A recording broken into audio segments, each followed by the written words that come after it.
Hello students, তোমাদের সবার প্রিয় ইউটিউব চ্যানেল সায়েন্স স্টেডিয়ামে প্রত্যেককে স্বাগত জানাই। আজকে আমরা করব দশম শ্রেণী গণিতের কোষে দেখি 5.2। তো কোষে দেখি 5.2 এর প্রবলেম করার জন্য আমাদের থিওরিটিক্যাল পার্ট জেনে নিতে হবে আগে। চলো প্রথমে আমরা থিওরিটিক্যাল পার্টটাকে কমপ্লিট করে নিই, দেন আমরা আসছি কোষে দেখি 5.2 এর প্রবলেম সলভ করার জন্য। দেখো, আমরা চারটা বাস্তব সংখ্যা নিচ্ছি। সেই বাস্তব সংখ্যা চারটা আমরা নিয়ে নিই 2, 3, 4 আর 6। এই চারটা আমরা বাস্তব সংখ্যা নিলাম। এখন আমরা প্রথম দুইটা বাস্তব সংখ্যার অনুপাত বের করব। তো প্রথম দুইটা বাস্তব সংখ্যার অনুপাত কত হয়ে যাবে? 2/3, মানে মোট কথা হয়ে যাচ্ছে এটা হয়ে যাবে 2:3। পরে যে দুইটা বাস্তব সংখ্যা আছে 4,6, এই দুইটা বাস্তব সংখ্যার আমরা অনুপাত বের করতে যাচ্ছি। তো বের করলে কি হবে? 4/6 কাটাকুটি করলে 2 × 4, 3 × 6, ফাইনালি আমরা কত পেয়ে যাচ্ছি? 2/3। তো দেখতেই পাচ্ছ তোমরা যে 2/3 করলে যে রেজাল্টটা আসছে 4/6 করলে ঠিক সেই রেজাল্টটাই আসছে। তার মানে আমরা বলতে পারি 2, 3, 4, 6 এই যে চারটা বাস্তব সংখ্যা আছে, এই চারটি বাস্তব সংখ্যা সমানুপাতে আছে। তাহলে আমরা কখন বলবো যে চারটা বাস্তব সংখ্যা সমানুপাতে আছে? আমরা তখনই বলতে পারবো যে চারটা বাস্তব সংখ্যা সমানুপাতে আছে যখন সেই চারটা বাস্তব সংখ্যার প্রথম দুটার অনুপাত বের করার পর যে রেজাল্টটা আসবে, সবার শেষ দুটার অনুপাত বের করার পরও সেই রেজাল্টটাই আসবে। তখন আমরা বলবো এই চারটা বাস্তব সংখ্যা সমানুপাতে আছে। তো আমরা সমানুপাতে আছে বা সমানুপাতের ডেফিনেশনটা একবার দেখে নিই। দেখো, সমানুপাত কাকে বলবো? যদি চারটি বাস্তব সংখ্যা এমন হয় যে প্রথম দুটি সংখ্যার অনুপাত, মানে প্রথম দুটা সংখ্যার অনুপাত করব, শেষ দুটি সংখ্যার অনুপাত, মানে পরে শেষ দুটা সংখ্যার অনুপাত করব, পরস্পর সমান হয়। মোট কথা চারটা বাস্তব সংখ্যার মধ্যে প্রথম দুটার অনুপাত যা আসবে শেষ দুটার অনুপাত তাই আসবে, তাহলে ওই সংখ্যা চারটিকে সমানুপাতি বলে, অথবা সংখ্যা চারটি সমানুপাতে আছে বলা হয়। তাহলে সমানুপাতি বা সমানুপাতে আছে বিষয়টা আশা রাখি তোমাদের প্রত্যেকের বোঝা গেছে। নেক্সট আমরা চলে আসি, চারটা আমরা বাস্তব সংখ্যা নিলাম ইন জেনারেল। প্রথমটা নিলাম A, দ্বিতীয়টা B, তৃতীয়টা C এবং দ্বিতীয়টা হচ্ছে D। এই চারটা বাস্তব সংখ্যা নিলাম, যেখানে B ≠ 0, D ≠ 0। দেখো, B আর D যদি 0 হয়ে যায় সেক্ষেত্রে প্রবলেমটা কি হবে?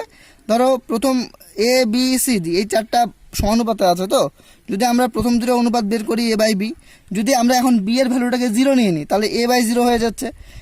সামথিং/0 সেটা কি হয়ে যায়? সামথিং/0 সেই ভ্যালুটা আনডিফাইন হয়ে যায়, অসংজ্ঞাত হয়ে যায়। সেই জন্য আমরা B এর ভ্যালুটাকে কি নিতে পারবো না? 0 নিতে পারবো না। ঠিক একই রকমভাবে আমরা D এর ভ্যালুটাও 0 নিতে পারবো না। সেই জন্য এখানে লেখা হয়েছে যে A, B, C, D এই চারটা বাস্তব সংখ্যা নিলাম, যেখানে B ≠ 0 আবার D ≠ 0। সেক্ষেত্রে A, B, C, D এই চারটি যদি সংখ্যা যদি সমানুপাতে থাকে তাহলে আমরা বলতে পারবো A:B, C:D, এইভাবে লেখা হবে। তো প্রথমে যে দুটা দেখো, এখানে প্রথমটা আর শেষটা, মানে প্রথমে রয়েছে A, শেষে রয়েছে এখানে D। তো A, B, C, D এই চারটা বাস্তব সংখ্যার মধ্যে A আর D সবার শেষ প্রান্তেও রয়েছে। মানে রাইট সাইডে যদি বলি, আমরা রাইট সাইডে যদি বলি, ডান পক্ষে যদি বলি, ডান পক্ষে সবার শেষে রয়েছে D এবং বাম পক্ষে সবার শেষে রয়েছে A। তাহলে এক্সট্রিম পয়েন্টে এরা রয়েছে, অর্থাৎ প্রান্তের দিকে রয়েছে। সেই জন্য এই পদ দুটাকে আমরা বলবো প্রান্তীয় পদ। তাহলে প্রথমে যেটা থাকবে আর সবার শেষে যে সংখ্যাটা থাকবে সেই সংখ্যা দুটাকে আমরা বলবো প্রান্তীয় পদ। তাহলে এখানে A আর D কে আমরা কি বলবো? প্রান্তীয় পদ। B আর C এই দুটা পদ দেখো যে মিডিলের দিকে রয়েছে, মাঝখানে রয়েছে, সেই জন্য এদেরকে আমরা বলবো মধ্য পদ। আর এই যে D আমরা পেলাম, এই D কে আমরা বলবো চতুর্থ পদ বা চতুর্থ সমানুপাতি। তো তোমরা নোটসটাকে ঠিক যেভাবে দেখাচ্ছে ঠিক সেইভাবে মানে ভিডিও পজ করে দেখে নিও এবং লিখে নিও। নেক্সট রয়েছে যে এখন আমরা বের করব যে A, B, C, D এই যে চারটা সমানুপাতে আছে, এই যে সংখ্যা চারটা সমানুপাতে আছে, তারা সমানুপাতে থাকলে কোন সম্পর্ক তৈরি করবে, কি রিলেশনে তাদের মধ্যে তৈরি হবে। তো দেখো এ বি সি ডি এই চারটা সংখ্যা সমানুপাতে যদি থাকে তাহলে আমরা একটু আগে দেখলাম, তাহলে আমরা কি লিখতে পারবো, এ ইস টু বি মানে প্রথম দুটার অনুপাত, double is to C is to D মানে প্রথম দুটার অনুপাত যা হবে দ্বিতীয় দুটার অনুপাত তাই হবে। তো আমরা লিখতে পারবো A is to B double is to C is to D. এবার এ ইস টু বি এর জায়গায় আমরা এ বাই বি লিখলাম, ডাবল ইস টুর জায়গায় ইকুয়াল লিখলাম, সি ইস টু ডি এর জায়গায় আমরা সি বাই ডি লিখলাম। এখন যদি আমরা কোনাকুনি গুণ করি তাহলে কি পাবো, দেখো এ এর সঙ্গে ডি, এ ডি গুণ, ইকুয়াল টু বি এর সঙ্গে সি গুণ, তাহলে এখানে বি সি গুণ। তাহলে এ কি ছিল, এ ছিল প্রান্তীয় পথ, ডি কি ছিল প্রান্তীয় পথ, বি কি ছিল মধ্যপথ, সি কি ছিল মধ্যপথ। তার মানে এখানে এ আর ডি দুটা প্রান্তীয় পথ, আর তাহলে আমরা বলতে পারি এখানে দুটা প্রান্তীয় পথ গুণ হিসাবে আছে। বি এবং সি দুটা মধ্যপথ, তাহলে আমরা এখানে বলতে পারি বি এবং সি দুটা মধ্যপথ গুণ হিসাবে আছে। তার মানে এখানে দুটা প্রান্তীয় পথ গুণ হিসাবে আছে, এখানে দুটা মধ্যপথ গুণ হিসাবে আছে। তার মানে প্রান্তীয় পথ দুটির গুণফল যা হবে মধ্যপথ দুটির গুণফল আলটিমেটলি তাই আসবে। তাহলে আমরা কি শিখলাম, আমরা শিখলাম যে চারটা এ বি সি ডি এই চারটা বাস্তব সংখ্যা যদি সমানুপাতে থাকে সেক্ষেত্রে প্রান্তীয় পদ দুটার গুণফল যা হবে মধ্যপদ দুটার গুণফল তাই হবে। নেক্সট দেখো আমরা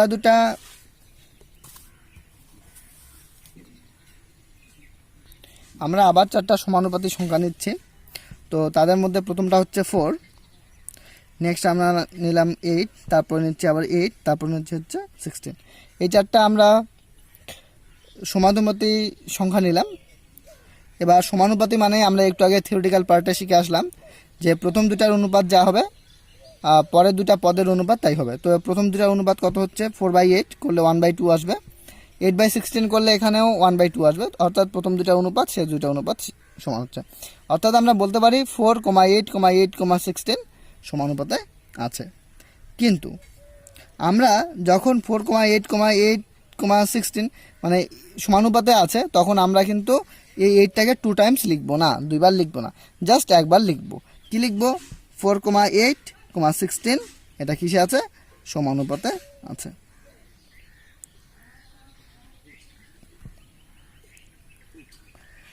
কিন্তু তখন শুধুমাত্র সমানুপাতে আছে এই বিষয়টা লেখা যাবে না, আমাদের কি লিখতে হবে, এখানে আরেকটা শব্দ ওয়ার্ড বা অ্যাড করে দিতে হবে, সেটা হচ্ছে ক্রমিক সমানুপাতে আছে। ক্রমিক কথার অর্থ হচ্ছে 8 2 টাইমস আছে, প্রথমে একবার পরে আরেকবার আছে, অর্থাৎ এই জিনিসটাকে বোঝাচ্ছে 4,8,8,16 এই হিসাবে আছে। কিন্তু আমরা লিখব তিনটাই সংখ্যা, কিন্তু মিডিলে যে সংখ্যাটা থাকবে সেটা দুইবার থাকবে।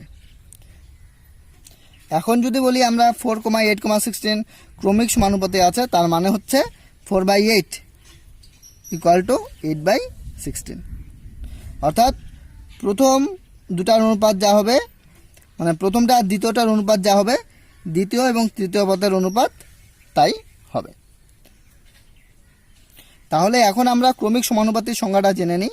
ক্রমিক সমানুপাতি কাকে বলবো, সমজাতীয় তিনটি রাশির মধ্যে প্রথম আর দ্বিতীয় পদের অনুপাত মানে ফার্স্ট আর সেকেন্ড এই দুটা পদের অনুপাত যা আসবে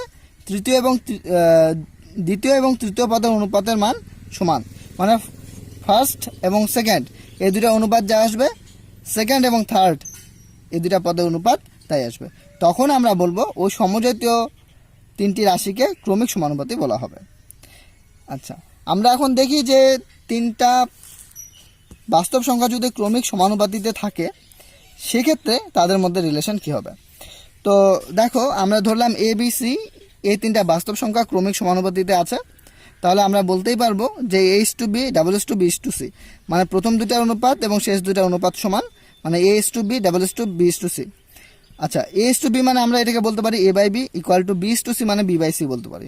এখন আমরা যদি কোনাকুনি গুণ করি এখানে কি পাবো, B square equal to AC, তাহলে বি ইকুয়াল টু এখানে কি হয়ে যাবে plus minus root over AC, কারণ এ স্কোয়ার যদি এদিকে থাকে এদিকে গেলে রুট হয়ে যায়, তাহলে B equal to plus minus root over AC. এটাই হচ্ছে রিলেশন। তাহলে আমরা কি বললাম, এ বি সি যদি ক্রমিক সমানুপাতিতে থাকে তাহলে আমরা বলতে পারবো A by B equal to B by C. এখানে বি কোনাকুনি গুণ করার জন্য বি স্কোয়ার আসলো ইকুয়াল টু এসি, অর্থাৎ মধ্য পদের স্কোয়ার করলে যা হবে সেটা প্রান্তীয় পদ দুটার গুণ করলে তার সমান হবে। আর এখানে যে বি, এই বিকে আমরা বলবো মধ্য সমানুপাতি, এই বিকে আমরা বলবো মধ্য সমানুপাতি, আর সি যেটা রয়েছে সিকে আমরা বলবো তৃতীয় সমানুপাতি বা থার্ড প্রপোর্শন।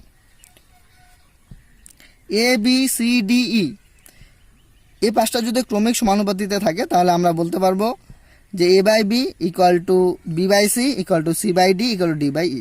মোট কথা মিডিলে যে পদগুলো থাকবে সেই মিডিলের পদগুলো হবে 2 টাইমস করে রিপিট হবে। অর্থাৎ এ কমা বিকে আমরা লিখবো এ কমা বি প্রথমে লিখলাম, তারপর এই যে বি এর থেকে শেষ করেছে এবার বি এর থেকে স্টার্ট হবে বি বাই সি লিখবো, তারপর এই যে সি এর থেকে শেষ করলাম তারপর আমরা সি বাই ডি লিখবো, তারপর ডি এর থেকে শেষ করলাম বা ডি বাই ই লিখবো। মানে A by B equal to B by C equal to C by D equal to D by E. যদি ক্রমিক সমানুপাতি হয় সেক্ষেত্রে আমরা এভাবে লিখবো। এই হচ্ছে আমাদের থিওরিটিক্যাল পার্ট। এখন আমরা 5.2 এর এক্সারসাইজের প্রবলেমে চলে আসি। কোষে দেখি 5.2 এর প্রথম যে প্রবলেমগুলো রয়েছে আমরা দেখে নিই। 1 নম্বর, নিম্নলিখিত সমানুপাতে x এর মান নির্ণয় করি। তো দেখো এখানে 4টা টার্ম রয়েছে। এখানে রয়েছে 10:35, x:42। এখানে x এর ভ্যালু আমাদের নির্ণয় করতে হবে। তো আমাদের সুবিধার জন্য আমরা কোশ্চেনটাকে একবার তুলে নিলাম। কি রয়েছে 10:35, x:42, এখান থেকে x এর ভ্যালু নির্ণয় করতে বলছে। সলিউশন দেখো 10:35 কে আমরা কি লিখতে পারবো 10/35 ইজ ইকুয়ালস টু x:42 কে আমরা কি লিখতে পারবো x/42 ইমপ্লাইজ দ্যাট। এখন আমরা কোনাকুনি যদি গুণ করি তাহলে কি পাবো 35x, মানে 35 ইন্টু x, মানে কোনাকুনি গুণ করলে এটা 35x ইজ ইকুয়ালস টু, এদিকে যদি আমরা কোনাকুনি গুণ করি তাহলে কি পাবো 10 into 42, 10 into 42 implies that x equals to এখানে আমরা পেয়ে যাব 10 ইন্টু 42 ডিভাইডেড বাই, দেখো 35 এখানে গুণ আছে, এদিকে গেলে কি হয়ে যাবে ভাগ হয়ে যাবে, তার মানে এখানে আসবে। এখন যদি আমরা কাটাকুটি করি তাহলে 7 দিয়ে কেটে দিই, 5×7=35, 6×7=42। এবার 5 দিয়ে যদি 10কে কেটে দিই তাহলে কত আসবে 5×10। তো আমরা ফাইনালি পেয়ে যাচ্ছি x ইকুয়াল টু 6×12। তাহলে আমরা x এর মান পেয়ে গেলাম কত 12। নেক্সট প্রবলেম দেখো কি রয়েছে x:50, x:3:2। এর মধ্যে থেকেও আমাদের x এর ভ্যালু নির্ণয় করতে বলেছে। তো আমরা 2 নম্বর প্রবলেমটাকে এখানে সলভ করে নিই। দেখো কি করতে হবে x:50, তার মানে এটাকে আমরা লিখতে পারবো x/50 ইকুয়াল টু, এখানে রয়েছে 3:2, তার মানে এটাকে আমরা লিখতে পারবো 3/2। মনে রাখবা ডাবল ইস্টুর জায়গায় আমরা ইকুয়াল সাইন দেবো। এই যে ডাবল ইস্টু আমরা এখানে ইকুয়াল সাইন দিয়েছি, এখানেও ডাবল ইস্টু রয়েছে, আমরা এখানেও ইকুয়াল সাইন দিচ্ছি, মানে ডাবল ইস্টু ইকুয়াল সাইনকেই ডিনোট করছে ইমপ্লাইজ দ্যাট। এখন যদি আমরা কোনাকুনি গুণ করি এখানে আমরা কি পাবো 2x ইকুয়াল টু, এখানে কোনাকুনি গুণ করলে আমরা পাবো 50 ইন্টু 3। তো implies that x equals to এখানে হয়ে যাবে 50 ইন্টু 3 ডিভাইডেড বাই 2। তো কাটাকুটি যদি করে আমরা 25×50, তাহলে x এর ভ্যালু আমরা কত পেয়ে যাবো x এর 3×25=75। তাহলে আমরা x এর ভ্যালু এখানেও পেয়ে গেলাম। দেখো আমাদের এখন যে প্রবলেমটা আছে এই প্রবলেমের মধ্যে বলেছে চতুর্থ সমানুপাতি নির্ণয় করতে। দেখো প্রথম, দ্বিতীয়, তৃতীয় 3টা পদ রয়েছে, কিন্তু 4 নম্বর পদটা নেই। তো 4 নম্বর পদটা হচ্ছে চতুর্থ সমানুপাতি, অর্থাৎ 4 নম্বরের যে পদটা থাকবে সেই পদটা তোমাকে নির্ণয় করতে হবে। তো যেহেতু এরা সমানুপাতিতে আছে, তো আমরা যদি 4 নম্বর পদটাকে x ধরে নিই তাহলে বলতেই পারবো আমরা 1/3 ডিভাইডেড বাই 1/4, মানে প্রথম দুটা অনুপাত equal to 1/5 divided by x। তো যাই হোক প্রবলেমটাকে আমরা সলভ করি। আমাদের এখানে চতুর্থ সমানুপাতি নির্ণয় করতে বলেছে, তো আমরা ধরে নিই যে চতুর্থ সমানুপাতিটা হচ্ছে x। তো আমরা লিখি, ধরি চতুর্থ সমানুপাতিটি x। চতুর্থ সমানুপাতিটাকে আমরা x ধরে নিলাম, সুতরাং আমরা বলতে পারবো 1/3 = 1/4 1/5 x ইমপ্লাইজ দ্যাট, এখান থেকে আমরা বলতে পারবো 1/3 divided by 1/4 is equals to 1/5 divided by হচ্ছে x ইমপ্লাইজ দ্যাট। তো এখানে আমরা করব কি 1/3 ইন্টু ভাগ উল্টে গুণ হয়, তার মানে এটা 1/4 উল্টে গিয়ে যদি গুণ হয় তাহলে এটা কত হয়ে যাবে 4/1 ইকুয়াল টু, এখানে আমরা বলতে পারবো 1/5 ইন্টু x এর নিচে কোনো নেই মানে 1, এটা যদি উল্টে যায় এটা হয়ে যাবে 1/5 এক্স। তো তুমি এখানে পেয়ে যাচ্ছ 4 × 4 আর নিচে 3 × 3 ইকুয়াল টু এখানে 1 × 1 আর নিচে 5x। এখন তুমি যদি কোনাকুনি গুণ করো তাহলে কত পাবে? 4 × 5 = 20, 20x হয়ে যাচ্ছে এদিকে, ইকুয়াল টু এদিকে হয়ে যাচ্ছে 3 × 3।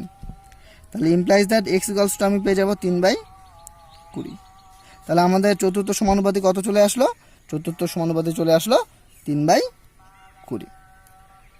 দেখো এখন আমাদের যে প্রবলেমটা রয়েছে সেখানে বলেছে 9.6 কিগ্রা, 7.6 কিগ্রা, 28.8 কিগ্রা, আর চতুর্থ সমানুপাতিটা তো নেই, তো চতুর্থ সমানুপাতি আমাদের বের করতে বলেছে।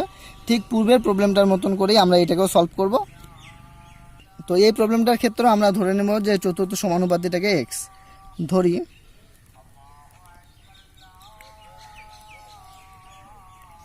চতুর্থ সমানুপাতিটি x। তো আমরা এটাকে কি বলতে পারবো? চতুর্থ সমানুপাতিটাকে যেহেতু x বললাম তাহলে আমরা এটাকে লিখতে পারবো, সুতরাং 9.6/7.6 ইকুয়াল টু 28.8 বাই হচ্ছে x। দেখো তোমাদের বইয়ের মধ্যে এই জিনিসটা রয়েছে, যেটা আমি বললাম এটা বাই এটা, মানে 9.6/7.6 ইকুয়াল টু 28.8 বাই x। তো সেটাই আমরা এখানে লিখলাম। এবার কোনাকুনি যদি আমরা গুণ করি তাহলে কত পাবো? এখানে 96x equal to 7.6 into 28.8 implies that x equals to এখানে হয়ে যাবে 7.6 ইন্টু 28.8 ডিভাইডেড বাই হয়ে যাবে কত? 9.6। তো দেখো এখানে এক ঘর আগে পয়েন্ট, এখানেও এক ঘর আগে পয়েন্ট রয়েছে, তো এক ঘর করে আগে করে পয়েন্ট আমরা তুলে দিতে পারি। আর এখানেও এক ঘর আগে পয়েন্ট রয়েছে, তো এই পয়েন্টটাকে তুলে দিয়ে আমরা নিচে লিখে দিলাম 10 ইমপ্লাইজ দ্যাট। দেখো এখন যদি আমরা কেটে দিই 96, এখানে 288 রয়েছে, কাটলে এখানে হয়ে যাবে 3, কেন কি 3 × 18 8 হাতে 1, 3 9 27 হাতে রেখে 28। তাহলে উপরে আমরা গুণ করলে কি পাচ্ছি? উপরে গুণ করলে পাচ্ছি 3 × 18 8 হাতে 1, 3 7 21 হাতে রেখে 22, আর নিচে থাকছে হচ্ছে 10। তার মানে x ইকুয়ালস টু দেখো 10 মানে এক ঘর আগে পয়েন্ট চলে আসবে, তো এটা হয়ে যাবে কত? 22.8 কিগ্রা। দেখো আমাদের 2-এর 3 নাম্বার যে প্রবলেমটা রয়েছে সেটা বলেছে x² y, y² z, z² x। তো চতুর্থ সমানুপাতি এখানেও দেওয়া নেই, তো আমরা চতুর্থ সমানুপাতিটিকে ধরে নেব p। কেন কি এখানে x দিয়ে যেহেতু টার্ম আছে, তো x আমাদের ধরা যাবে না আগের প্রবলেমের মতো, যেহেতু x দিয়ে এক্সপ্রেশনগুলো অলরেডি আছে, সেই জন্য x y ছাড়া অন্য কোনো টার্ম আমাদের ধরতে হবে। তো আমরা এখানে ধরে নিচ্ছি p অ্যালফাবেটকে আমরা ধরে নিচ্ছি যে চতুর্থ সমানুপাতি হিসাবে। তো এই প্রবলেমটা সলভ করার জন্য আমরা চতুর্থ সমানুপাতি p ধরে নিচ্ছি। ধরি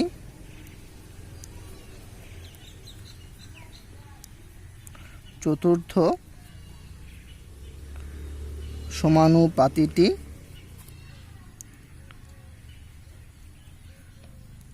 p। তাহলে কত হবে? এটা বাই এটা, সুতরাং প্রথম দুটার অনুপাত ইজ ইকুয়ালস টু শেষ দুটার অনুপাত, এখানে কিছু নেই মানে p আমরা ধরে নিয়েছি, তার মানে শেষ দুটার অনুপাত কত হবে? z² x by p implies that এখন আমরা কোনাকুনি গুণ করছি, এটার সাথে এটা গুণ করলে কত হবে? x² y into p is equals two এদিকে কোনাকুনি গুণ করছি, গুণ করলে পাবো হচ্ছে y² z into z² x implies that p is equals to y² z into z² x। আচ্ছা x² y এখানে গুণ হিসাবে আছে, এদিকে গেলে ভাগ হয়ে যাবে, তো এখানে হয়ে যাবে x² y implies that p is equals to, তো এখানে দেখো y এখানে y² রয়েছে, তার মানে একটা y ক্যান্সেল হবে, এখানে একটা y থাকবে, তো ক্যান্সেল করে দিয়ে এখানে একটা y আমরা লিখলাম। তারপর এখানে x, এখানে x² আছে, একটা x কাটলে এখানে একটা x থাকবে। তো ফাইনালি উপরে থেকে যাচ্ছে y z আর z² গুণ হলে z3, তার মানে উপরে থাকছে y z আর z² গুণ হওয়ার জন্য z3, আর নিচে শুধুমাত্র পড়ে রয়েছে একটা x। এটাই হচ্ছে চতুর্থ সমানুপাতির মান। 2-এর 4 নাম্বার প্রবলেম রয়েছে p minus q, p² minus q², p² minus pq plus q², আর চতুর্থ সমানুপাতি তো দেওয়া নেই, তো আমরা এটাকে ধরে নেব x, আর এটাই আমরা বের করব। আমরা লিখব ধরি চতুর্থ সমানুপাতিটি x।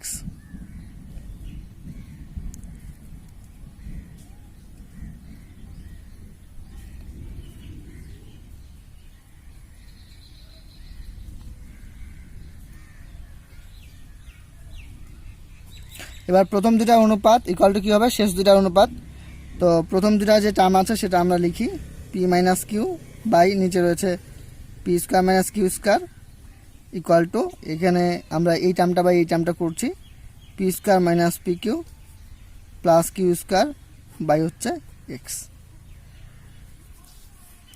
তো পি মাইনাস কিউ, দেখো নিচেরটা হচ্ছে P square minus Q square রয়েছে, তার মানে A square minus B square এই ফর্মে আছে, সেই অনুযায়ী আমরা লিখতে পারি A plus B into A minus B. তো এটাকে আমরা লিখব P plus Q into P minus Q equal to P square minus P Q plus Q square by নিচে রয়েছে এক্স।